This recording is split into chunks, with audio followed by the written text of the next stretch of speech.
हाँ जी। तो कैसे हैं आप सभी लोग। लास्ट क्लास में हम लोगों ने क्लासिफिकेशन ऑफ अकाउंट्स और डेबिट और क्रेडिट रूल्स पढ़े थे। आज की क्लास में हम लोग अकाउंटिंग इक्वेशन पढ़ेंगे और कोशिश करेंगे जल्दी से इस टॉपिक को ख़त्म करें। अच्छा, अकाउंटिंग इक्वेशन पढ़ने से पहले एक छोटा सा जल्दी से आप लोगों का नॉलेज टेस्ट कर लेते हैं कि आप लोगों को अभी तक कितना समझ में आया, क्या समझ में आया। तो मैं आपको अपनी स्क्रीन पे लेके चलूँगा। मेरे पास एक टेबल है, एक टेबल इन द सेंस मैंने कुछ चीज़ें लिखी हुई हैं। आप लोगों को ये बताना है कि वो कौन से अकाउंट में जाएगा। मैंने 3 टाइप्स के अकाउंट बताए थे, पर्सनल अकाउंट, रियल अकाउंट और नॉमिनल अकाउंट। तो आपको बताना है वो कौन से अकाउंट में जाएगा, या फिर वो असेट है या लायबिलिटी है। ठीक है, तो एक बार जल्दी से स्क्रीन पे चलते हैं और इस चीज़ को डिस्कस करते हैं। देखिए, सबसे पहले मैंने लिखा है बिल्डिंग। एक काम करते हैं, इसको हम 2 चीज़ें समझते हैं। ये तो हो गया आपका टाइप, हमें जानना है कि ये कौन सा अकाउंट है और फिर ये असेट है या लायबिलिटी है। तो सबसे पहले हम बात करते हैं बिल्डिंग के बारे में। तो आपके अकॉर्डिंग बिल्डिंग कौन सा अकाउंट होना चाहिए? बिल्डिंग होना चाहिए रियल अकाउंट। और ये असेट है या लायबिलिटी है? तो ये आपका है असेट। ठीक है, इसी तरीके से आपको बताना है ये सारी चीज़ें क्या है। अगर हम मशीनरी की बात करें तो मशीनरी क्या है, रियल है, पर्सनल है, नॉमिनल है? तो मशीनरी आपके बिजनेस की असेट है, तो ये भी आपका हो गया real account. Next, debtor. Debtor मतलब वो लोग जिनसे हमें पैसा लेना है। भाई, जिन लोगों से हमारे को पैसा लेना है भविष्य, मतलब पैसा हमारे पास आना है भविष्य में, तो वो ऑटोमेटिकली हमारी असेट हो जाएंगे कि नहीं हो जाएंगे? तो वो हो जाएंगे हमारी असेट। तो डेटर हो गए हम लोगों की असेट।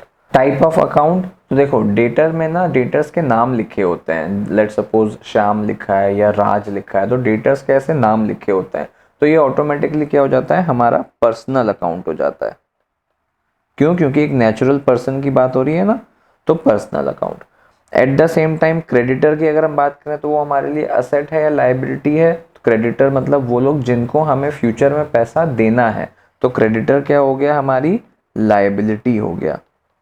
लायबिलिटी हो गया तो, और अकाउंट तो क्रेडिटर का भी डेटर की तरह सेम होता है, नाम लिखे होते हैं। जैसे एक्स पर्सन है जिसको हमें पैसा देना है, या वाई पर्सन है जिसको हमें पैसा देना है, या जेड पर्सन है जिसको हमें पैसा देना है, या फिर कोई कंपनी है, कोई X Y Z limited company है जिसको हमें पैसा देना है। तो ये सारी चीज़ें क्या है, ये पर्सनल अकाउंट्स का पार्ट है। सारे या तो नेचुरल पर्सन है या आर्टिफिशियल पर्सन है, तो ये सारी चीज़ें जो होंगी ये पर्सनल अकाउंट में जाएंगी। ठीक है, उसके बाद हम स्टॉक की बात करते हैं। स्टॉक माने कि हमारी इन्वेंट्री या फिर गुड्स। तो स्टॉक क्या है हम लोगों के बिजनेस के लिए? असेट है, क्योंकि उसको बेच के हम फ्यूचर में पैसा कमा सकते हैं ना, असेट है। और सेकेंडरी टाइप ऑफ अकाउंट कौन सा है? तो रियल अकाउंट है। नेक्स्ट बात करें कैश, तो कैश भी हमारे लिए असेट है, और मैंने आपको बताया था कैश हमारा क्या है, रियल अकाउंट है। नेक्स्ट कैपिटल, कैपिटल हमारे लिए लायबिलिटी है कि असेट है? देखो, जब भी बिजनेस ओनर बिजनेस को पैसा देता है बिजनेस चलाने के लिए, तो उसको हम कहते हैं कैपिटल। और बिजनेस का क्या मानना है कि भाई इस पैसे को मेरे को अपने मालिक को वापस चुकाना है, बिजनेस के ओनर को वापस चुकाना है, क्योंकि मैंने उससे उधार लेके अपना बिजनेस चलाया है। बिजनेस को भी हम एक पर्सन ही मान रहे हैं, और बिजनेस ओनर तो एक पर्सन है ही सही। तो बिजनेस के दिमाग में क्या है, अगर बिजनेस एक नेचुरल पर्सन हो तो उसके दिमाग में क्या होता है कि भाई मैंने एक बिजनेस ओनर से पैसा उधार लिया है अपना बिजनेस रन करने के लिए, और वो बिजनेस ओनर को मेरे को वो पैसा चुकाना है। तो इसलिए कैपिटल जो होगा वो हमेशा business as a loan treat करेगा। लोन ट्रीट करेगा तो वो क्या हो जाएगा, बिजनेस के लिए लायबिलिटी हो जाएगी। ठीक है, उसके बाद अगर हम बात करें सैलरी के बारे में, तो सैलरी क्या है? सैलरी एक टाइप ऑफ लायबिलिटी है कि असेट है? सैलरी एक टाइप ऑफ एक्सपेंस है, ना तो ये असेट में जाएगा ना ही ये लायबिलिटी में जाएगा, ये है एक्सपेंस। और कौन सा अकाउंट? तो ये होगा नॉमिनल अकाउंट। अच्छा, कैपिटल का कौन सा अकाउंट होगा? तो देखो कैपिटल भी एक पर्सन से आती है। जब भी आप अपने अकाउंटिंग ट्रांजैक्शंस पढ़ोगे ना, तो उसमें इस तरीके से लिखा होगा कि X commenced business with cash, या Rajesh commenced business with cash, या Mukesh commenced business with cash. तो ये एक पर्सन होता है जो कि एक आर्टिफिशियल पर्सन को पैसा देता है। तो क्योंकि एक नेचुरल पर्सन ने आर्टिफिशियल पर्सन को कैपिटल दी, तो इसलिए ये कैपिटल भी जनरली जो होता है ये पर्सनल अकाउंट में ही जाता है। तो capital is a type of personal account. Next हम बात करते हैं रेंट रिसीव्ड की। अगर सिर्फ रेंट लिखा है तो रेंट हमारे लिए एक एक्सपेंस है और रेंट एक नॉमिनल अकाउंट है। अगर हम रेंट रिसीव्ड की बात करें, मतलब हम लोगों को रेंट रिसीव हुआ है, तो वो हमारे लिए कौन सा टाइप का अकाउंट है क्लासिफिकेशन में? तो वो भी कोई अकाउंट नहीं है, वो हमारे लिए इनकम है। तो रेंट रिसीव्ड हो गई हमारे लिए इनकम। जैसे रेंट पेड हमारे लिए एक्सपेंस होगा, वैसे ही रेंट रिसीव्ड होगी हमारे लिए इनकम। और कौन सा अकाउंट है? तो ये भी है नॉमिनल अकाउंट। ठीक है। उसके बाद आउटस्टैंडिंग सैलरी। देखो मैंने आपको लास्ट क्लास में बताया था कि आउटस्टैंडिंग सैलरी जो है वो एक रिप्रेजेंटेटिव अकाउंट होता है। और रिप्रेजेंटेटिव अकाउंट हमेशा किस में जाता है? तो रिप्रेजेंटेटिव अकाउंट जाता है पर्सनल अकाउंट में। ठीक है। और सेकेंडली ये क्या है? असेट है, लायबिलिटी है, इनकम है या एक्सपेंस है? तो ये हमारा फ्यूचर में होने वाला एक्सपेंस है। ठीक है, आउटस्टैंडिंग एक्सपेंस कहते हैं इसको। तो ये बेसिकली हमारा एक्सपेंस है। लास्ट है प्रीपेड कमीशन। प्रीपेड कमीशन, अब इसको ऐसे समझ लो, prepaid commission earned. Prepaid commission earned की अगर हम बात करें, हमें प्रीपेड कमीशन अर्न हुआ है, तो ये जो अर्न हुआ है हम लोगों को प्रीपेड कमीशन, ये क्या हो गया हमारे लिए? इनकम हो गया। सेकेंडली प्रीपेड कमीशन जो है ये भी एक रिप्रेजेंटेटिव अकाउंट है। रिप्रेजेंटेटिव अकाउंट है तो ये किस में जाएगा? ये भी पर्सनल अकाउंट में जाएगा। ठीक है। तो इन चीज़ों से हम लोगों ने एक आइडिया ले लिया कि भाई हमारे कौन से कितने तरीके के अकाउंट्स होते हैं, उनका बाइफर्केशन कैसे होता है। अब हम लोग आगे चलते हैं, हम लोग नेक्स्ट टॉपिक पढ़ते हैं, अकाउंटिंग इक्वेशन। देखो अकाउंटिंग इक्वेशन को कहा गया है balance sheet equation. Balance sheet equation क्यों? देखो बैलेंस शीट जब भी हम लोग बनाते हैं ना, तो बैलेंस शीट में दो साइड्स होती हैं। एक साइड होती है असेट साइड और एक साइड होती है लायबिलिटी साइड। असेट साइड में तो आपकी सारी असेट्स आती हैं, चाहे वो डेटर्स हो, चाहे वो स्टॉक हो, चाहे वो कैश हो, चाहे वो बिल्डिंग हो, चाहे वो कुछ भी असेट हो। तो असेट साइड में आपकी सारी असेट्स आती हैं और लायबिलिटी साइड में आपकी सब लायबिलिटीज आती हैं। लायबिलिटीज में क्या क्या हो गया? तो बैंक लोन हो गया, क्रेडिटर्स हो गए, कैपिटल हो गई, किसी से कोई लोन लिया, किसी एक्स पर्सन से कोई लोन लिया तो वो हो गया, डिबेंचर्स हो गए, शेयर्स हो गए। सब चीज़ें मैं आपको फ्यूचर में बताऊंगा डिबेंचर्स और शेयर्स क्या होते हैं, बट ये सारी चीज़ें कंपनी की लायबिलिटी होती हैं। तो ये सारी चीज़ें जाती हैं लायबिलिटी साइड में। तो बैलेंस शीट में हमेशा दो साइड्स होती हैं, असेट साइड और liability side. Balance sheet equation या अकाउंटिंग इक्वेशन क्या कहती है कि आपके बिजनेस की जितनी भी असेट हैं वो हमेशा इक्वल होनी चाहिए आपके बिजनेस की लायबिलिटी और कैपिटल के। तो आप लोगों की जो बैलेंस शीट होती है उसको भी ऐसा समझ लो, मैंने आपको एक रूल बताया था कि डेबिट साइड हमेशा इक्वल होती है क्रेडिट साइड के। तो ऐसा ही समझ लो कि जो असेट साइड है वो हमारी डेबिट साइड हो गई और जो लायबिलिटी साइड है वो हमारी क्रेडिट साइड हो गई। तो जो हमारी पूरी असेट वाली साइड है, मतलब जो हमारी पूरी डेबिट वाली साइड है, वो हमेशा इक्वल होएगी हमारी लायबिलिटी साइड के। Liability plus capital. सर अलग अलग क्यों कहते हैं? अलग अलग इसलिए कहते हैं क्योंकि अकाउंटिंग में कहा गया है कि भाई लायबिलिटी जो है वो तो है जो बिजनेस को चुकानी है, और कैपिटल जो है जो बिजनेस को लगता है कि शायद मेरे को चुकानी पड़ सकती है। तो कैपिटल और लायबिलिटी को हमेशा अलग अलग डिनोट करा गया है और ये चीज हमेशा आपको प्रूव करनी ही पड़ेगी। जब आप फाइनल स्टेटमेंट्स पे आओगे और आप बैलेंस शीट बनाना तैयार करोगे, तो आपकी बैलेंस शीट का एक ही मोटिव रहेगा कि मेरी असेट साइड और मेरी लायबिलिटी साइड हमेशा इक्वल आनी चाहिए। अब वो इक्वल आने का तरीका क्या है, वो तरीका हम लोग आज सीखेंगे। जितने भी ट्रांजैक्शंस होते हैं, मैंने आपको बताया, उन हर ट्रांजैक्शन के दो आउटकम्स निकलते हैं। एक निकलता है डेबिट आउटकम, एक निकलता है क्रेडिट आउटकम। अगर हम ये डेबिट और क्रेडिट आउटकम को साइड रख दें तो भी हम लोग यही कहेंगे कि हर एक ट्रांजैक्शन के मिनिमम दो आउटकम्स तो निकलेंगे ही निकलेंगे, और इन्हीं आउटकम्स से हमारी अकाउंटिंग इक्वेशन या बैलेंस शीट इक्वेशन प्रूफ होती है। एग्जाम्पल, अगर मान लो किसी बिजनेस ओनर ने अपने बिजनेस में कैपिटल इंट्रोड्यूस करी इन द फॉर्म ऑफ कैश, तो बिजनेस में दो इम्पैक्ट पड़े इसके। एक तो बिजनेस के लिए कैपिटल इंक्रीज हो गई, माने की लायबिलिटी इंक्रीज हो गई, और दूसरा कैश आया ना बिजनेस में, जो बिजनेस ओनर ने कैपिटल दी वो in the form of cash दी, तो बिजनेस के पास कैश आया ना, तो एक तो हमारी लायबिलिटी साइड हो गई कैपिटल, और एक हमारी असेट साइड हो गई कैश। जितना भी अमाउंट उसने दिया, लेट्स सपोज 5000 रुपीज दिया है, तो लायबिलिटी में भी 5000 आ जाएगा और असेट में भी 5000 आ जाएगा, तो हो गई ना बैलेंस शीट इक्वेशन मैच। इसी तरीके से हम लोगों को इक्वेशन को मैच करना पड़ता है। इसी इक्वेशन को जब हम मैच कर लेते हैं तो हम लोग फाइनली कहते हैं कि हमारी बैलेंस शीट जो है वो बैलेंस शीट बन के तैयार हो गई। अब इसका हम लोग एक काम करते हैं, क्वेश्चन करते हैं। आज की क्लास में 2 क्वेश्चन करेंगे जिससे कि और क्लैरिटी आएगी कि हम लोग कैसे अकाउंटिंग इक्वेशन को सॉल्व करते हैं। तो देखिए सबसे पहला क्वेश्चन है, Vivek invested cash of 3 lakh in a business. 3 lakh रुपए का बिजनेस में विवेक ने कैश इंट्रोड्यूस करा। मतलब ये 3 लाख रुपए क्या हो गई बिजनेस के लिए, एक तो कैपिटल हो गई और दूसरा इस कैपिटल के बदले में आया क्या, तो कैपिटल के बदले में कैश आया। आगे हम पढ़ते हैं, took a loan of rupees 2 lakh from a bank and purchased goods worth rupees 50,000 from Mahesh. Find out asset of Vivek and prepare the balance sheet. देखो जो prepare the balance sheet लिखा है ना, अभी हमें बैलेंस शीट प्रिपेयर नहीं करनी है, अभी हमें बेसिकली अकाउंटिंग इक्वेशन सॉल्व करनी है। तो प्रिपेयर द बैलेंस शीट का मतलब यहाँ पर ये कहना चाह रहा है कि आप अकाउंटिंग इक्वेशन को सॉल्व करो या बैलेंस शीट इक्वेशन को आप सॉल्व करो। क्या होती है बैलेंस शीट इक्वेशन, कि हमारी असेट हमेशा इक्वल होती है हमारी लायबिलिटी प्लस कैपिटल के। तो इस क्वेश्चन को डिवाइड करके सॉल्व करते हैं।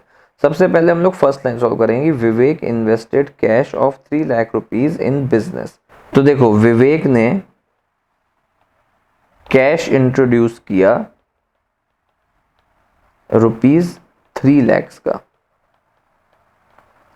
यही जो 3 लाख रुपीज हैं ये बिजनेस के लिए किस तरीके से काम करा, इसने कैपिटल के तरीके से भी काम किया। तो पहले हम अकाउंटिंग इक्वेशन लिखते हैं। अकाउंटिंग इक्वेशन होती है asset is equals to capital plus liability. अब हम लोग इस क्वेश्चन को, इस वाले ट्रांजैक्शन को सॉल्व करने की कोशिश करते हैं। देखो 3 लाख रुपए बिजनेस में आए किस फॉर्म में, तो कैश के फॉर्म में। तो कैश क्या है, हमारा असेट है, तो यहाँ हम असेट में लिख देंगे रुपीज 3 लाख। सेकेंडली इस 3 लाख रुपीज को हम बिजनेस में जो विवेक ने दिया, तो इस 3 लाख रुपीज को हम कहेंगे क्या, तो हम कहेंगे बिजनेस के लिए कैपिटल। तो हम कैपिटल में भी लिख देंगे 3 लाख। कोई लायबिलिटी अभी है क्या, तो लायबिलिटी अभी कोई भी नहीं है, तो यहाँ पे डैश लगा देंगे। तो देखो 3 lakh is equals to 3 lakh हो गया। तो इस तरीके से अकाउंटिंग इक्वेशन को सॉल्व किया जाता है। सेकेंड ट्रांजैक्शन कह रहा है, took a loan of 2 lakh from bank. 2 lakh रुपए का बैंक से लोन लिया। तो ये जो लोन है ये तो हमारी लायबिलिटी हो गया, और दूसरा ये 2 लाख रुपए हमारे अकाउंट में भी तो आए होंगे ना, तो ये 2 लाख रुपए ने भी तो हमारी असेट को इंक्रीज करा होगा कि नहीं करा होगा। कौन सी असेट को, तो कैश को इंक्रीज करा होगा। तो ये 2 लाख रुपए क्या हो गए हमारे बिजनेस के लिए कैश की तरह, हमारे बिजनेस के असेट की तरह काम करेंगे। तो सेकेंड ट्रांजेक्शन क्या है, सेकेंड ट्रांजेक्शन है टुक loan of rupees 2 lakh.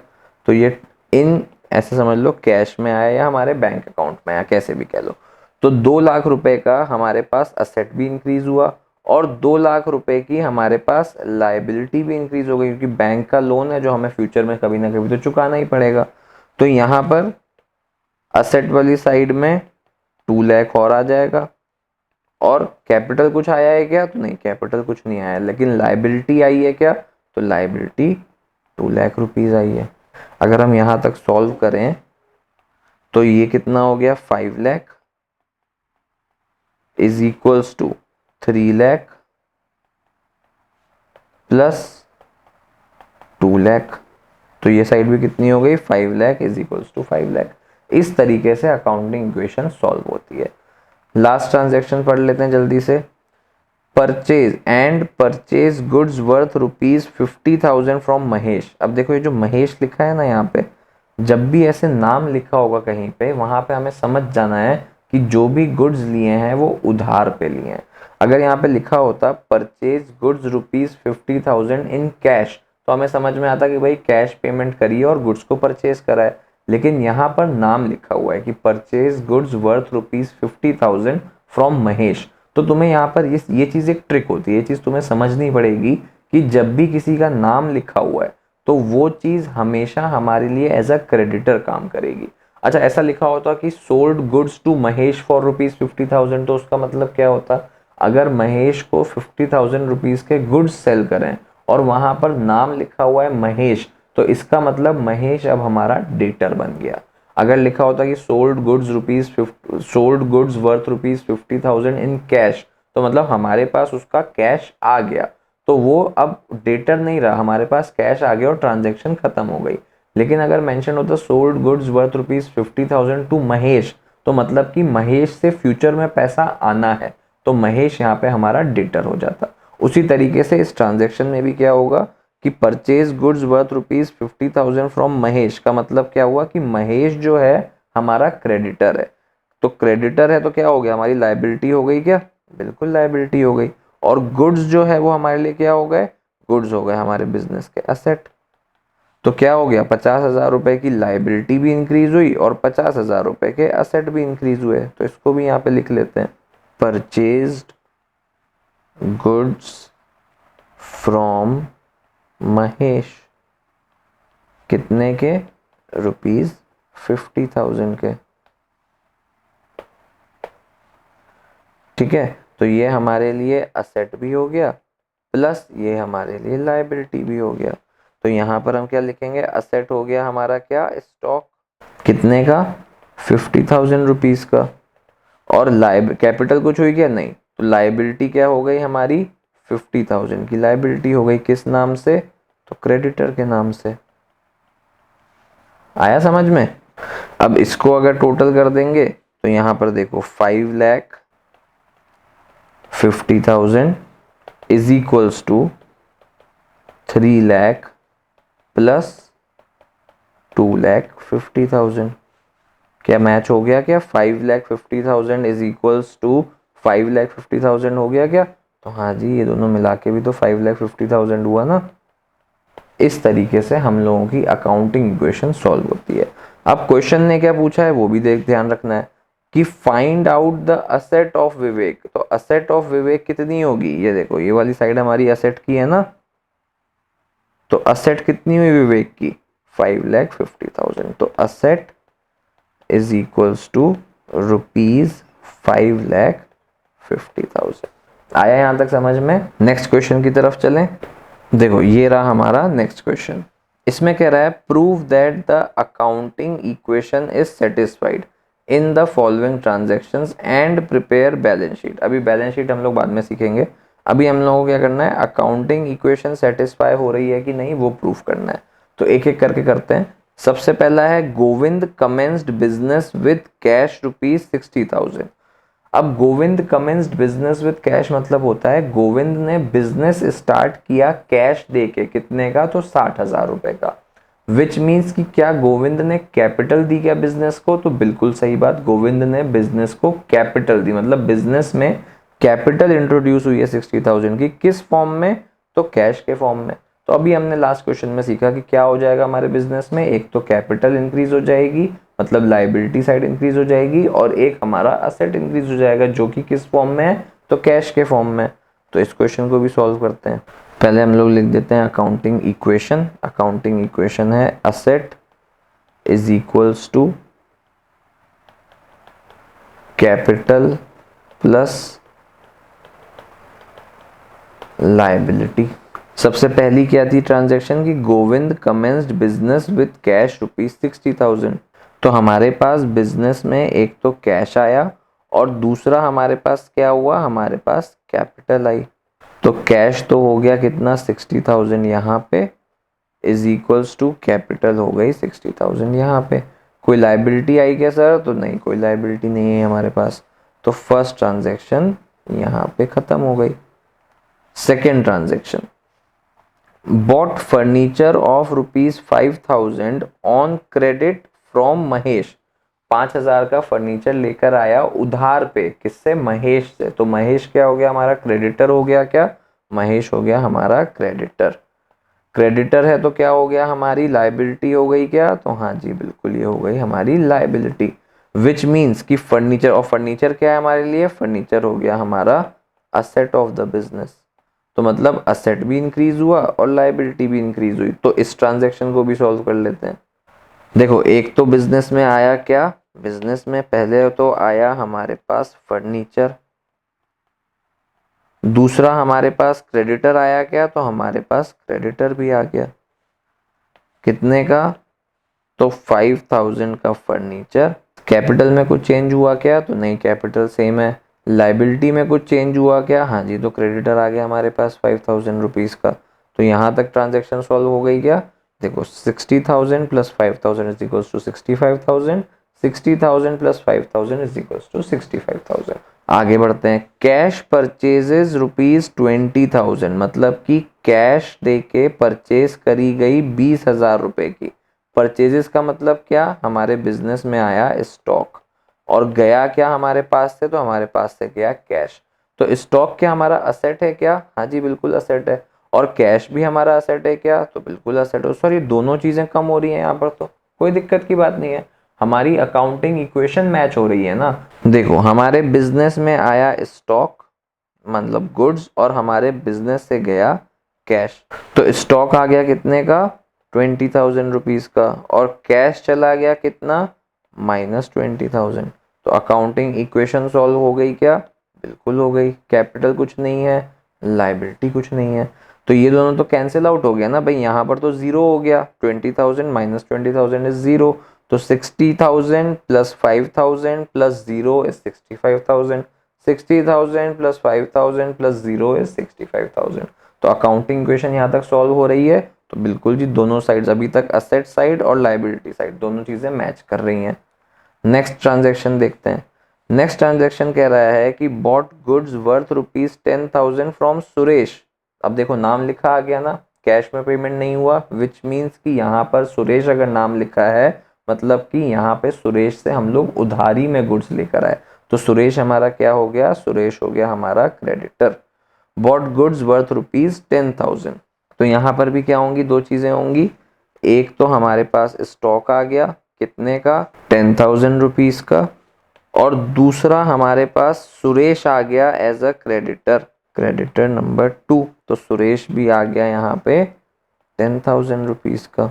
Capital कुछ है क्या? तो नहीं, कोई कैपिटल नहीं है। इक्वेशन सॉल्व हुई क्या? तो देखते हैं। 60,000 प्लस 5,000 प्लस 0 प्लस 10,000 इज 75,000।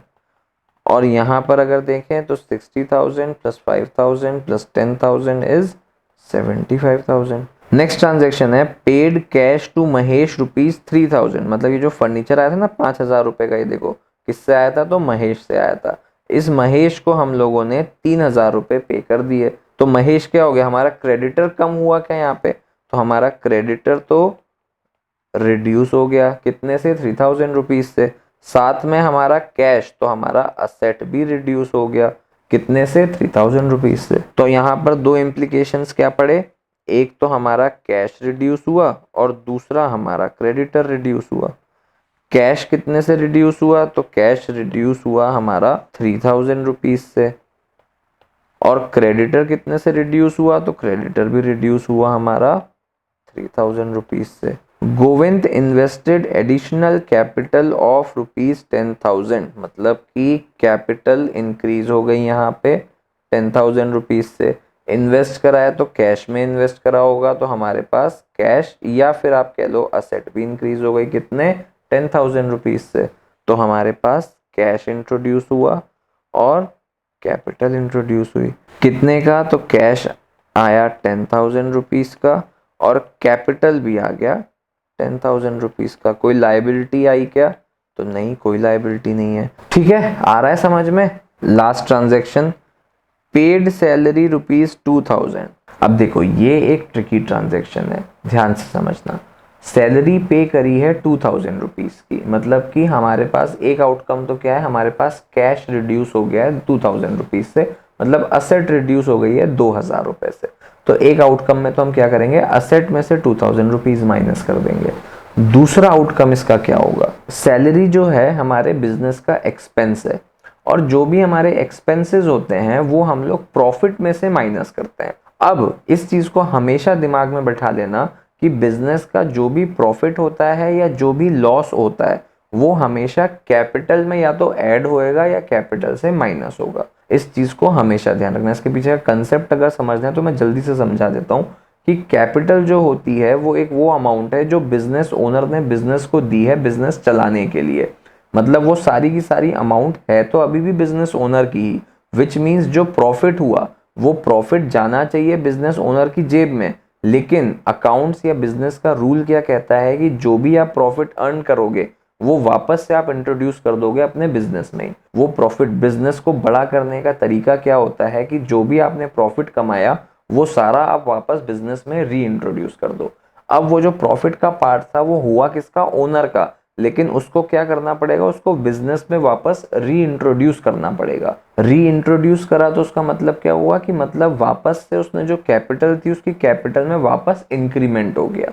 तो प्रॉफिट अगर होता है तो वो कैपिटल में हमेशा ऐड हो जाती है। अगर लॉस हुआ तो वो लॉस कभी भी बिजनेस ओनर की जेब में से नहीं जाएगा, वो लॉस उस कैपिटल में से माइनस हो जाएगा। ठीक है, तो ये इसके पीछे का कंसेप्ट है। तो अगर कोई एक्सपेंसेस हैं वो हमेशा प्रॉफिट में से माइनस होते हैं। तो अब क्वेश्चन में कोई भी प्रॉफिट या कोई भी लॉस की फिगर तो दी नहीं है, लेकिन हमें पता है कि ये एक्सपेंस जो है ये हमेशा प्रॉफिट में से माइनस होता है।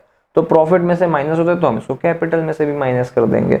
तो ये जो पेड सैलरी है 2000 रुपीज, ये एक तो है एक्सपेंस, एक्सपेंस है तो मतलब कैपिटल में से माइनस हो जाएगा। और दूसरा हमारा कैश जो कि हमारी असेट है वो भी तो डिक्रीज हुई ना, वो भी तो माइनस होगी ना 2000 रुपीज की। तो इसको भी कर लेते हैं जल्दी से। देखो हमारे बिजनेस में एक तो गया कैश और दूसरा हमारे बिजनेस से कम हुई कैपिटल। तो 2000 रुपीज का तो कैश माइनस हो जाएगा और 2000 रुपीज की ही कैपिटल में से भी माइनस हो जाएगा। लायबिलिटी कुछ हुई क्या? तो नहीं, कोई लायबिलिटी नहीं हुई। तो इस तरीके से अकाउंटिंग इक्वेशन को सॉल्व करा जाता है और इसी को कहते हैं बैलेंस शीट इक्वेशन। तो आज की क्लास को हम लोग यहीं पे एंड करते हैं। हर वीडियो में मैं ये चीज़ बोलता हूँ तो इस बार फिर से बोलूँगा, अगर वीडियोस आपको अच्छी लग रही हैं तो वीडियो को लाइक करिए, चैनल को सब्सक्राइब करिए। कोई डाउट हो तो कमेंट कीजिए या कमेंट करके बताइए मेरे को वीडियोस आपको कैसी लग रही हैं, और अपने फ्रेंड्स के साथ शेयर कीजिए। तो मिलते हैं आप लोगों से नेक्स्ट क्लास में।